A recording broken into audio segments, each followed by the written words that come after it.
اور اگر سچ تھا تو یہ سب ہوا کیسے اور کب؟ میں نے اپنی نند کو روتے ہوئے دیکھا تو میرا دل پگھل گیا۔ میں نے اسے کہا کہ مجھے بتا دے یہ کس کا بچہ ہے، اور وہ تو بانجھ تھی، پھر یہ سب کیسے؟ اگر وہ یہ سب مجھے بتا دے تو میں کچھ کرنے کا سوچوں گی۔ نند نے بتایا کہ شادی سے پہلے ہی وہ اپنے چچا زاد کو پسند کرتی تھی، مگر میری ساس نے رشتہ داروں میں شادی نہ کرنے کی ٹھان رکھی تھی، اسی لیے جب چچا رشتہ لائے تو میری ساس نے انکار کر دیا کیونکہ چچا غریب تھا۔ میری نند بتا رہی تھی اور میں سن رہی تھی۔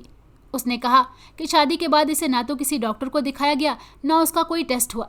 اس کے شوہر نے جھوٹا الزام لگا کر اسے طلاق دی کہ وہ بانجھ ہے، کیونکہ وہ کسی اور سے شادی کرنا چاہتا تھا۔ پھر طلاق کے بعد جب وہ اپنے میکے آئی تو اس کا رابطہ دوبارہ اپنے اسی کزن سے ہوا، اور وہ 3 سال سے ایک دوسرے سے فون پر بات کرتے تھے۔ فون وہ رات کو چوری چھپے خود کیا کرتی تھی، اسی لیے کبھی اس کے فون کی بیل نہیں بجی تھی۔ پھر نند کہنے لگی کہ اس نے 6 مہینے پہلے اپنی کزن سے چوری چھپے نکاح کر لیا تھا، اور یہ نکاح اس نے دوسرے گاؤں جا کر کیا۔ میں اس کی باتوں سے حیران ہوتی جا رہی تھی۔ اس نے مزید بتایا جب بھائی کی شادی کی تیاریاں چل رہی تھیں اور سب بہت مصروف تھے تو وہ کچھ گھنٹوں کے لیے کسی دوست کے ساتھ بازار جانے کا کہہ کر نکاح کے لیے گئی تھی، اور پھر تب سے اب تک کبھی کبھی اس سے اکیلے ملتی بھی تھی، جس کے نتیجے میں وہ ماں بننے والی تھی۔ میری تو سمجھ میں ہی نہیں آ رہا تھا کہ اب میں کیا کروں اور کیسے کروں۔ میں نے اسے فی الحال چپ رہنے کا کہا، اور اتفاق سے دوسرے دن میری کچھ طبیعت خراب ہوئی تو میری ساس مجھے گاؤں کی ڈاکٹر کے پاس لے گئی۔ ڈاکٹرنی نے ہمیں خوشخبری سنائی تو میری ساس بے حد خوش ہو گئی۔ اس کے بعد میرا دگنا خیال رکھنے لگی۔ یہاں مجھے میری نند کی فکر لگی ہوئی تھی۔ ایک دن میں نے ساس سے طبیعت کا بہانہ بنا کر نند کے ساتھ ڈاکٹر کے ہاں چلی گئی، اور ڈاکٹرنی سے بات کر کے نند کا چیک اپ کروایا تو پتہ چلا کہ اس کا پہلا مہینہ چل رہا تھا۔ اب تو گھر آ کر ہم دونوں سوچ میں پڑ گئیں کہ کیسے یہ بات گھر والوں کو بتائی جائے۔ آخرکار ایک دن میں نے ہمت کی اور اپنی ساس کو اکیلا پا کر ان سے پوچھا کہ میری نند کی طلاق کے بعد کیا انہوں نے کسی ڈاکٹر کو دکھایا تھا جسے پتہ چلتا کہ وہ بانجھ ہے یا نہیں؟ تو میری بات سن کر میری ساس ایک دم چپ ہو گئی، جیسے کچھ حیران اور نادم ہو۔ پھر کہنے لگیں کہ نہیں، یہ تو میرے ذہن میں آیا ہی نہیں، اور اتنے سال سے میں بیٹی کو گھر بٹھائے رو رہی ہوں۔ میں نے اپنی ساس سے کہا کہ ہمیں اس کا چیک اپ کروانا چاہیے، جس کے لیے وہ ہمیں شہر جانے کی اجازت دے۔ پہلے تو میری ساس مانی نہیں، مگر جب میں نے یہ کہا کہ چیک اپ کے بعد سب پتہ چل جائے گا اور اس کی شادی بھی ہو جائے گی تو میری ساس نے حامی بھر لی اور کہنے لگیں کہ پہلے تیرا بچہ ہو جائے پھر اسے لے جانا۔ میں پریشان ہو گئی۔ پھر میں نے اپنی ساس سے بہت پیار سے بات کی اور اپنائیت کا یقین دلاتے ہوئے انداز میں ان سے کہا کہ چچا کے بیٹے نے اب تک شادی نہیں کی تو آپ مجھے اجازت دیں، میں خود اپنی نند کی شادی کا ذمہ لیتی ہوں۔ میری ساس نے میری بات سن کر مجھے گلے لگایا اور کہا کہ جیسے بہتر سمجھو کر لو۔ ان کی بات سن کر مجھے یقین ہو گیا کہ اب وہ بھی اپنے دیور کے بیٹے کو قبول کرنے کے لیے تیار ہیں۔ ظاہر ہے کون ماں باپ بیٹی کو سدا اپنے گھر بٹھائے رکھنا چاہتے ہیں۔ پھر میں نے اپنی ساس کو کہا کہ وہ میرے سسر سے بات کر کے ان کو راضی کر لیں۔ میں نے اپنی نند سے ان کے چچا کے بیٹے کا نمبر لے کر ساری بات اس سے کی تو وہ تیار ہو گیا اور کہنے لگا میں اب خود آؤں گا اور تایا سے ان کی بیٹی کا ہاتھ مانگوں گا۔ اب مسئلہ یہ تھا کہ نکاح پہلے ہی یہ دونوں کر چکے تھے، اوپر سے میری نند جس کنڈیشن میں تھی میں نے اپنی ساس کو ساری بات بتا دی۔ میری ساس کے پیروں تلے سے زمین نکل گئی یہ سب سن کر، مگر وہ بیچاری ماں تھی، کرتی بھی تو کیا کرتی۔ البتہ ان کو ایک بات کا بہت دکھ تھا کہ انہوں نے اپنی بیٹی کو بانجھ کے الزام سے بری کروانے کی کوئی کوشش تک نہیں کی تھی، اور وہ کیسے اپنی بیٹی کو نظر انداز کر کے بیٹھی رہیں۔ اب یہ راز ہم 4 لوگوں میں ہی تھا۔ پھر میری نند کے چچا کا بیٹا آیا اور اس نے اپنے تائے تائی سے رشتے کی بات کی تو میرے سسر نے اسے گلے لگا لیا۔ اس کے کچھ دن بعد ہی میری نند اور ساس سسر میرے ساتھ شہر ہمارے گھر گئے اور وہیں میری نند کا نکاح کروا دیا گیا۔ نکاح کیا وہ تو بس ایک خانہ پوری تھی جسے باقی گھر والوں کو کر کے دکھانا تھا، اور بہانہ یہ بنایا کہ وہیں نکاح کے فوراً بعد بڑے ڈاکٹر سے اس کے بانجھ پن کا پوچھا جائے گا۔ میری نند اب شادی شدہ تھی۔ نکاح میں لڑکے والوں کی طرف سے ان کی ماں شامل تھی جسے ساری بات کا پہلے سے علم تھا۔ پھر کچھ عرصے بعد میری نند کے ہاں بیٹا اور اس کے بعد میرے گھر بیٹی نے اپنے قدم رکھے۔ میری بیٹی وہ رحمت تھی جسے میں اپنے رب کی جانب سے اپنی نند کی بھلائی کا صلہ مانتی تھی۔ میری ساس اور سسر اور باقی گھر والے بھی اس رحمت پر بے حد خوش تھے، اور سب سے زیادہ خوش انور تھے۔